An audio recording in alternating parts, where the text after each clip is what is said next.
Bueno, ya aprendimos cómo es que trabajan las promesas. Vamos a empezar ahora sí a hacer peticiones HTTP y aprender primero qué era Ajax, por qué se usaba Ajax y por qué fue reemplazado Ajax. Porque si ustedes han estado un poquito en este tema de desarrollo y van empezando, eso es algo que seguramente ya ustedes escucharon, el concepto de Ajax.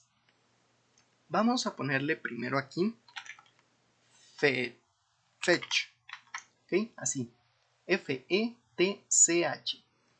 Fetch va a ser un archivo, en el caso de JavaScript, y lo que vamos a hacer aquí es ver que había o hay en JavaScript una función llamada XML HTTP request, pero utilizar este objeto HTML HTTP request, esto es Ajax, esto es a lo que se le denomina Ajax y tiene una forma de implementarse que es espantosa, es intragable, ¿ok? No puedes trabajarla de forma sencilla, es muy complicado, porque es muy complejo el cómo es que se implementa, esa es una cosa. O sea, esto como tal es difícil de implementar, difícil de escribir y difícil de manipular. Porque como dice aquí, XML.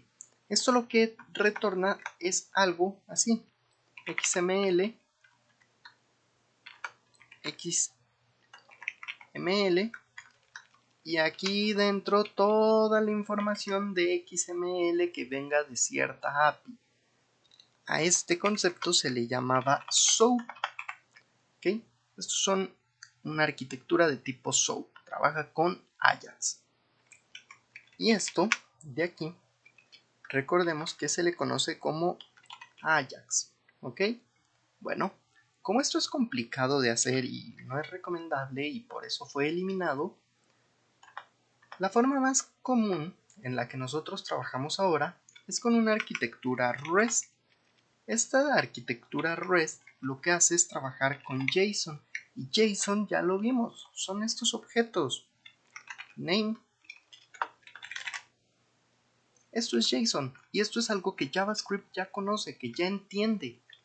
Ahora, gracias a esto, nosotros nos deshicimos de XML HTTP response o request. Y lo que hacemos es trabajar con una función llamada fetch. Ahora, yo les voy a pedir que vayan a su navegador y busquen la extensión JSON Viewer, ¿ok? JSON Viewer.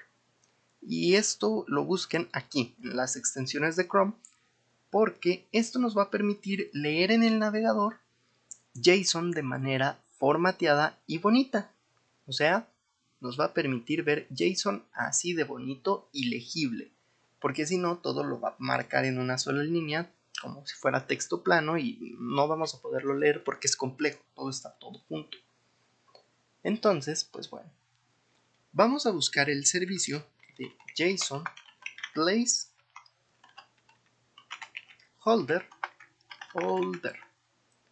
Y JSON Placeholder, que es esta de aquí, es una REST API de fake. En este caso la llama fake porque son datos para hacer pruebas, para aprender cómo se hace esto.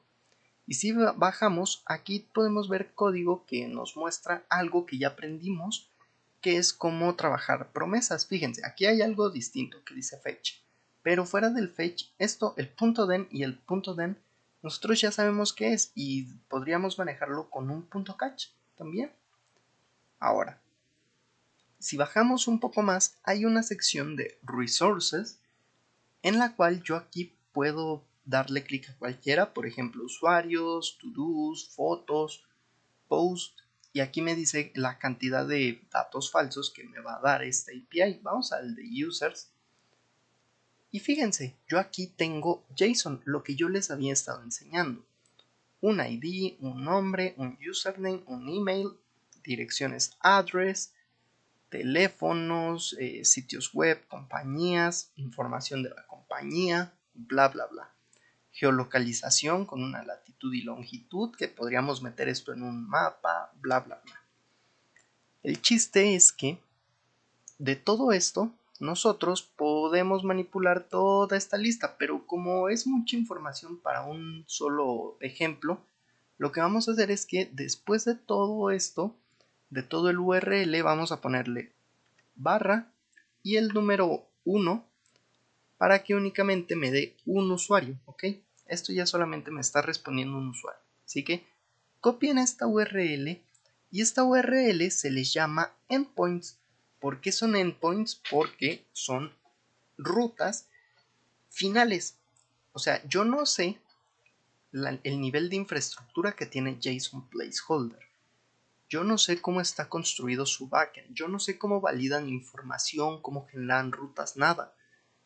Yo únicamente tengo esta ruta, que es mi endpoint, mi punto final, en donde recibo información o al que mando información y ya, el servicio hace el resto.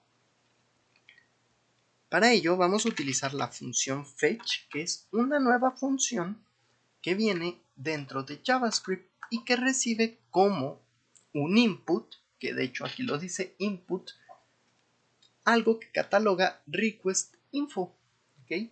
Esta información no es más que un string y yo aquí le paso dentro del string el URL, tal cual, que de hecho aquí borra eso.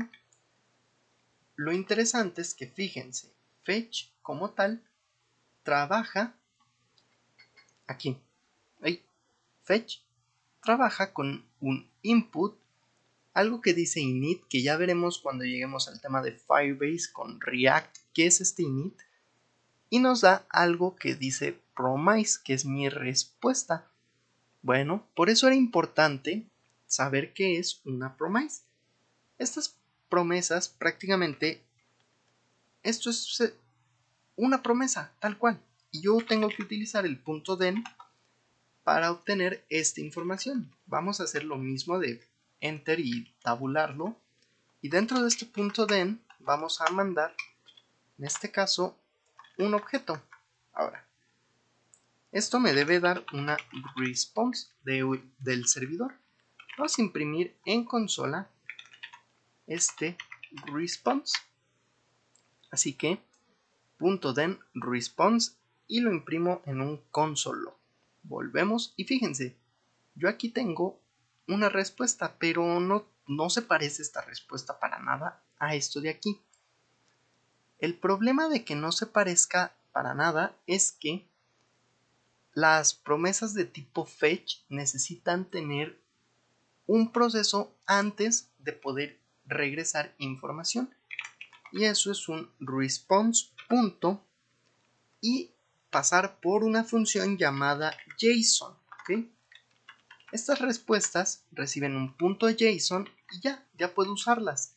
El problema es que no puedo usarlas como tal directamente porque fíjense, no aparece nada. Y yo tendría que hacer un console log de esta respuesta, almacenarlo o cosas así. Bueno, aquí es donde empieza a complicarse el tema de las promesas, porque yo puedo encadenar promesas directamente. Y esto de la encadenación de promesas es después de resolver la primera promesa, después de ejecutar el primer punto .den, que de hecho esto vamos a tabularlo así para tenerlo mejor, puedo hacer otro punto .den y dentro de este punto .den nuevamente lanzar otra row function y aquí recibir, por ejemplo, una data, porque esto sí ya va a ser información tal cual que yo reciba, y aquí meter un console de esta data, ¿ok? Se resuelve esta promesa, la convierte en JSON y después este JSON extraes la data o me retorna una data y ahora lo que hace es imprimirme esa data. Volvemos, pero fíjense, aquí me dice undefined. ¿Por qué me está diciendo undefined? Bueno, si regresamos a la página principal de JSON Placeholder, vamos a poder ver que aquí no tenemos un par de llaves. y yo aquí sí se las estoy poniendo de manera explícita. Lo que pasa es que esto, de manera implícita, tiene que retornar el response.json, y una vez que esto ya tenga una respuesta retornada, yo aquí puedo manipularla. Y si yo regreso, ahora sí ya tengo la información en formato JavaScript Object y puedo empezar a manipularla y a pintarla dentro de mi navegador. No lo vamos a hacer de momento porque no es complicado empezarlo a manipular así, pero en torno a respuestas ya vimos cómo funciona Fetch.